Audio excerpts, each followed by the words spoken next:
welcome back to my channel. Today I am talking about all the books that I read in October and November. So a couple of the books I read in October actually were a part of rereading my favorite books from 2020.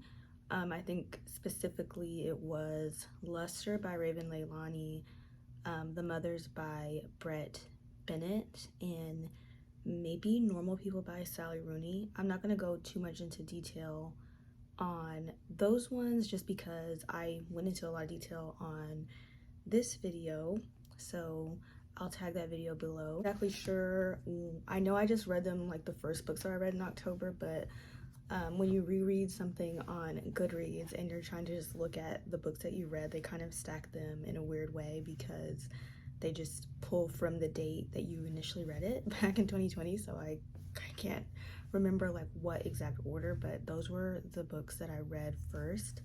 I also read 101 Essays That Will Change the Way You Think by Brianna Wiest. I'm pretty sure I mentioned this in that video as well. It's like that one popular like all-white book with the black font, and it's kind of like just little lessons and things to think about. Yeah, I liked it. I would read like 2 chapters a day. I think that's probably one of the best ways to read it. Kind of just gives you something to think about, take your mind off yourself. I read Daisy Jones and the Six by Taylor Jenkins Reid. I actually listened to the audio. I gave that 5 stars. This is my first time reading it. I know it is like a popular book. I think it's actually my favorite Taylor Jenkins Reid. I've always liked Evelyn Hugo, but I never thought it was like this pivotal, groundbreaking book. I get the hype because I think it was great, but I really like this one. Because I never read it before, I thought it was really gonna focus on Daisy, but it really focuses on all of the band members so well. Basically starts out like these 2 brothers, Billy and Graham, and they have like this kind of small garage band. They cycle through they cycle through bandmates. They acquire like a keyboard player, and then I think they had their own album before they added Daisy to their tour. She had her own album as well, and it kind of just talks about the dynamics of them touring and being on the road. Something I thought that was really interesting, it was something that we saw a lot of, was that Billy was actually married. But I really loved Karen and Graham together. I thought they were such a sweet couple in some of the hardships that were faced. Also, I thought it was a really nice dive into the expectations that are placed on women, and how that was navigated. And I thought the audiobook was incredible. It was so detailed. The end of the book was amazing. It's kind of like one of those like, oh, this one line changed it all for me. So that was 5 stars.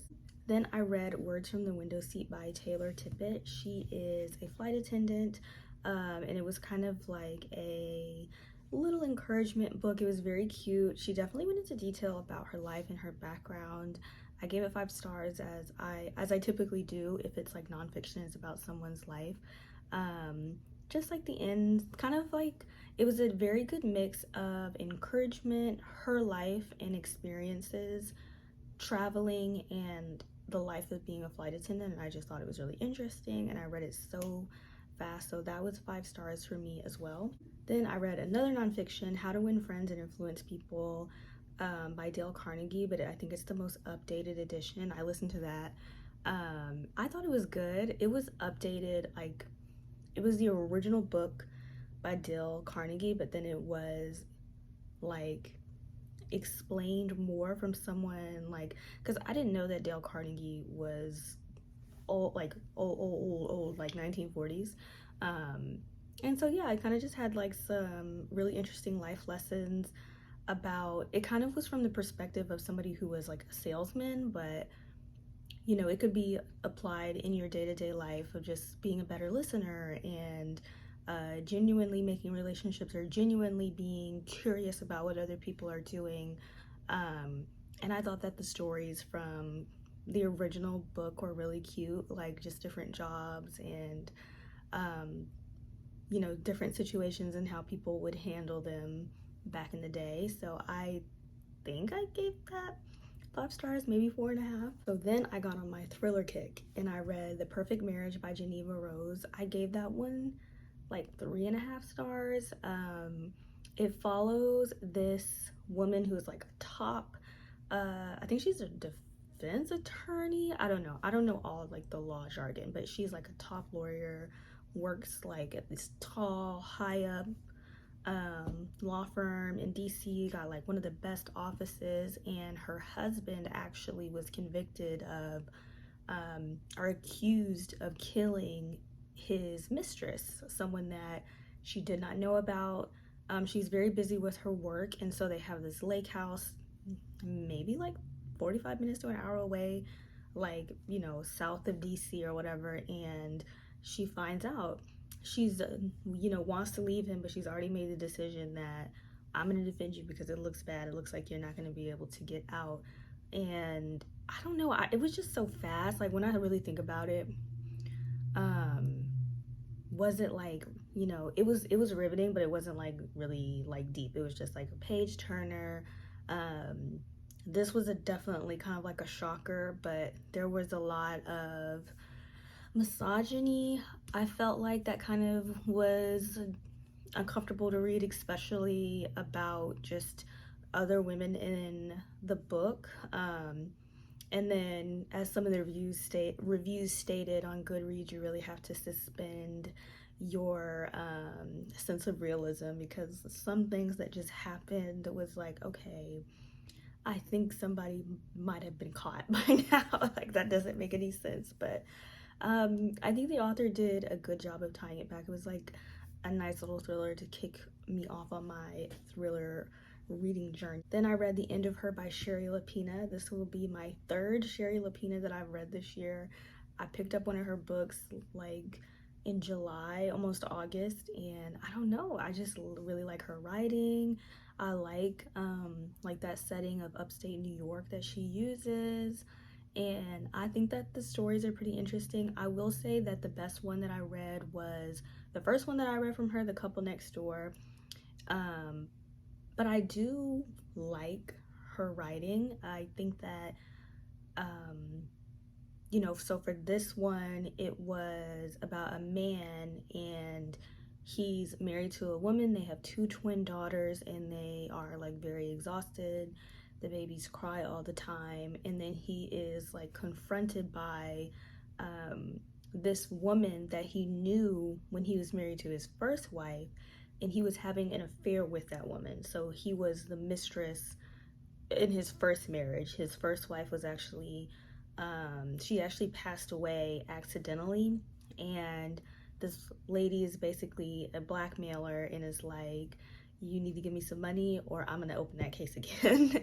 And yeah, I thought it was good. I like read it really quickly. It's one of those mass market paperbacks, which I don't like it because it's so small. I felt like the end was like, I always feel like I say it was like cheap, but like I feel like it was like one of those, not to say this is what happened, but it was like, and then she died. Like, what? We worked our way all the way through this book for that. I don't know, but it was good. It was definitely had me going through twists and turns. I really like the courtroom, like detective setting. I think that's why I like her books a lot, and maybe why I gave The Perfect Marriage 3 stars, because I really think it was probably like 2.5.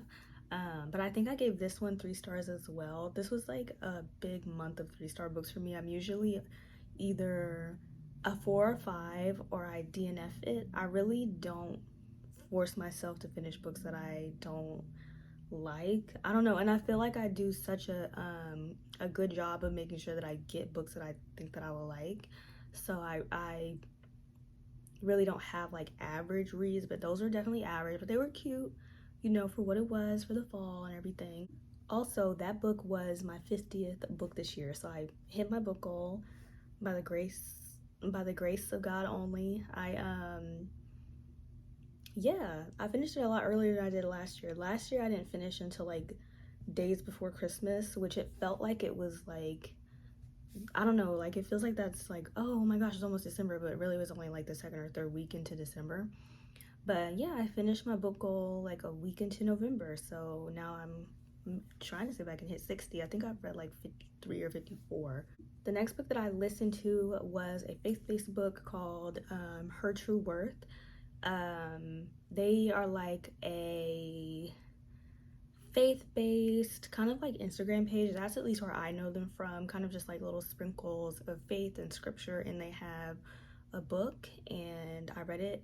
I just follow the Instagram page, so I don't know the two women behind the page or their families in depth by any stretch. Literally all I know is that Instagram page, and when they were coming out with the book, I just thought, oh cool. And so it was nice to kind of get to know them better, because you know, I never knew anything more about them other than that they ran that page, and kind of just their struggles and different lessons that they've learned. I think that it was really good, and if you are looking for a faith-based book, or if you're a part of that community, then it would be something that you would like. All right, these last two books, I feel like I've said this so many times. So I am not a big romance girl. At the beginning of the year, I would have told you I don't read romance at all. Like, it's my least favorite genre. I don't know why. Like, I think it's really difficult for me to build a connection with characters. I'm really like more of a kind of like a general fiction, and if there's a romance that's like playing the side part to the story, then I like it. But I'm not like a big romance reader. So I've never read Colleen Hoover. I've never read her books. I don't know why. I feel like I hear like you either really, really love her books or you just don't like them at all. And she has so many. And because she has so many and she's so popular, I knew that she would be easily accessible to read, because typically those kinds of books are. And so I found It Ends With Us in the library, and I thought, you know what, I'm gonna read it, because I know she just dropped It Starts With Us sometime in November. I'm not exactly sure when, and I thought, let me just read it. Let me just see like how it is. So this is completely unbiased, because like I've said, I've never read her books, and I'm also not really like a huge romance reader. It Ends With Us was pretty good. I can understand the hype. It's not my favorite book. I gave it 4 stars. It follows Lily and kind of goes back and forth between her childhood and her as an adult, as she kind of meets and falls in love with this guy, Ryle, but she also encounters or runs into her ex, Atlas, from when she was a teenager. And Lily grew up in a highly abusive household. This is a trigger warning for abuse of any kind, emotional, physical. I didn't know that personally when I read it, because I haven't read any spoilers or anything, or not read any spoilers, but I don't, you know, I never read it, so I haven't really heard a lot about it. I personally don't mind, but it was shocking to me. I was like when things like started happening on that front. To me, I don't know if this is categorized as romance, but I don't think, I mean, obviously it's not romantic. Abuse is not romantic ever at all. And I think that maybe some people, I can understand, because I think it is more general fiction, literary fiction, and so I do think that it's not really categorized correctly, but I feel like it gave a dive into the dynamics of an abusive relationship. For me reading it, you know, there were red flags, obviously, especially now as I can look back. Like, there are just different things that Ryle did that, I don't know, like when he showed up at her door, like begging her, different things that he told her, especially about his views on relationships or the reaction to certain things that he had. It wasn't really shocking to me. I mean, obviously I was extremely surprised, because that wasn't something that I anticipated. But you know, the deeper and deeper that it went, I also thought that was something, or something that I thought that was interesting, was the family dynamics that were at play, and how kind of difficult that is to navigate. Like, Lily was very, very close to Ryle's sister, Eliza, like they were best friends. And you know, I just thought that, you know, how could you imagine how difficult that is, um, you know, to be so close to your husband's sister, but he's harming you. You don't really know what to do. And also because she grew up in that dynamic, so I think it was more natural for her to excuse it, even though she knew that it was wrong and that's not something that she wanted to be in. As for Atlas, you know, I feel like the general consensus is like Atlas, like we really didn't know him like that. You know, we only knew him from when she was a girl, so the romance that they had when she was a teenager, and then the times that he was there for her, and he was there for her. And then I like the end. Gave it 4 stars. I, you know, I thought that was good. I personally, after reading It Starts With Us, I don't know if we needed It Starts With Us. So It Starts With Us picks up right where It Ends With Us left off. Lily's baby is now almost 1. Yeah, so she's almost 1, so it's been like almost a year, everything like that. And you know, she's navigating, trying to date Atlas. We get to learn a lot more about him. Sorry, this is probably spoiler. I feel like this whole entire part about It Starts With Us is spoiler because it's so deeply entwined with It Ends With Us. So if you haven't read It Starts With Us, stop now. Thank you for watching. I feel like with Atlas, with the situation with his brother, I feel like we didn't need it. I feel like we didn't need it. I was convinced of him being a good guy, and I was convinced of him being with children before that. The only reason that I feel like we didn't need it is because I feel like it wasn't explored deeply enough. I don't feel like this book was long enough for that to be introduced. And it was almost, to me, it felt like this is another reason why he's a good person. This is another reason why he would be good with Lily's daughter. I feel like I was already convinced of that because he had a relationship with a co-worker's child that was like cute, whatever. He was very patient, and we already knew that he was kind of like a good guy because he was there for Lily. So I felt like that was a lot to drop. I know that it was to show and highlight his background with his family and his mother. I feel like I don't know, like I just don't think we had to introduce another character because I don't feel like that character really was fleshed out enough, like to be a full true character. Also, I was really proud of Lily for setting some boundaries because I was getting to one point where I was like, okay, girl, we need to set some boundaries. Like, you know, I like coming in the house and I need the key, or, you know, I was like, we need to take a step back. And she did, and I was proud of her for that. And you know, they tried to redeem Isle. They kind of, you know, set the scene for us to see that Ryle was gonna go to anger management and everything like that, whatever.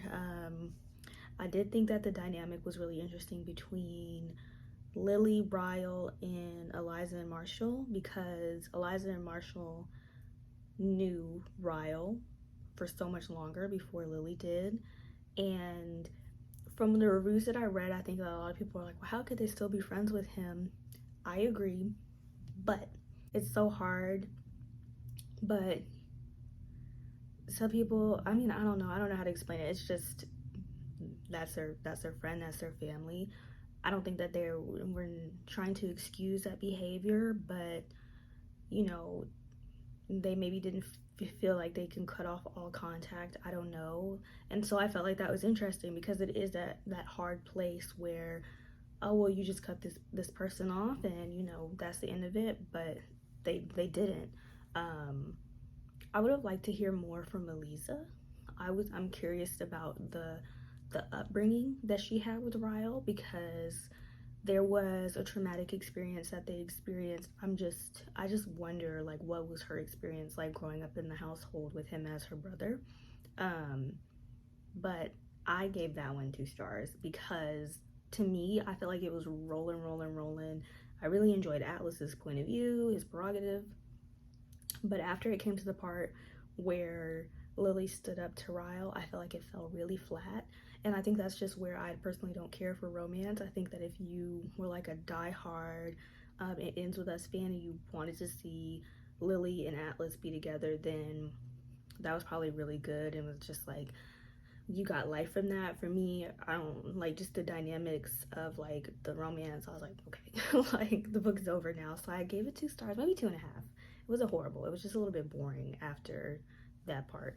But yeah, that is what I read in the month of October and November. Thank you guys so much for watching.